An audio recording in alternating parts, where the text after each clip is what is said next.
Welcome back to the channel, everybody. Today we got something a little different, and this is titled War Wardruna, and I don't know how to pronounce this. Um, Life Lyfjaberg, which means I want to say it means healing mountain, and this it says the Old Norse word Lyfjaberg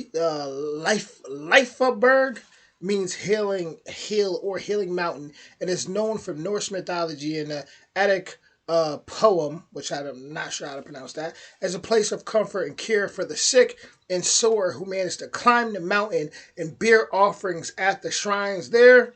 A gift demands a gift in return. So, with that being said, we're smoking on my dragons, divine, righteous, almighty, great, overachieving, never slacking, and you never know what I'm gonna get into. And today we're getting into some Norse music. So, I ain't gonna waste no more time. Here we go.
Wow. Let me tell you what I love about that.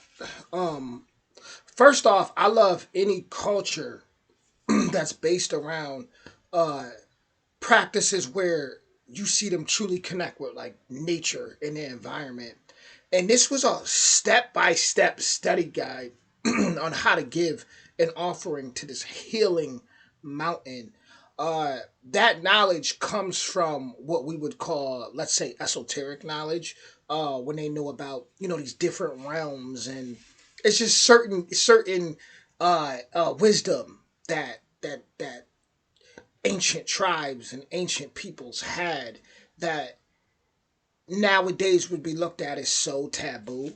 Seriously, it's so taboo. But I'm always honor it, especially on my maternal lineage. My mom, she comes from from the Igbo peoples in Nigeria, and hearing those drums, it's something about them drums that it does something. It rises up that spirit, almost as if it opens up a gateway in another realm, which you see in the movie Sinners that just dropped back in April. You see that when they're in the juke house, and the singing and all the instruments. It's open. It pierces the veil is what I'm trying to say.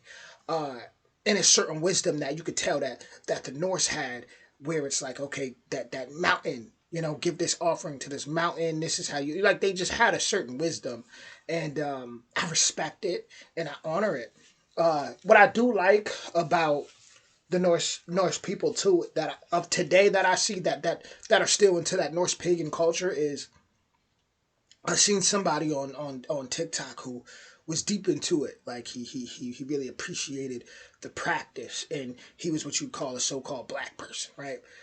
And I seen so many people in the comments that were showing him love, and they were just like, "Yeah, Odin's not the some father; he's the all father." They recognize that spirit overrides the physical, and I respected that.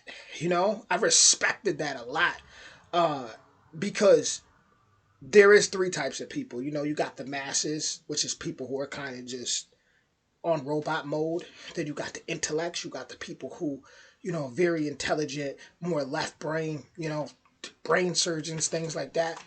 Then you got the spiritual, right? Which have an understanding for things that can't be explained. Um, and when you're dealing with the spiritual, once again that overrides everything else. That overrides the masses. That overrides the intellect, the human intellect. um so yeah, I respect it. I definitely do. And even looking at lately, I've been looking at like things about just human, like when you look at so many people have so much mixtures in them. It's insane. You never know what ancestor in the spirit realm is looking over somebody. That's one thing I learned about humans. Just humans have so much, especially like in America. When it's boiling pot, there's so much mixtures. You never know what in a spirit realm, what ancestor could connect with you and is really looking over you, or what spirit you may have, or who you may even have been in a past life. So I think humans in general, if they can all kind of get on one accord and start to realize that, I do think that would definitely um, spark something, and I believe that's happening. But that was amazing. Loved it. Shout out to all my Norse people out there. Original link in the description. And I'll be back with more soon. Much love.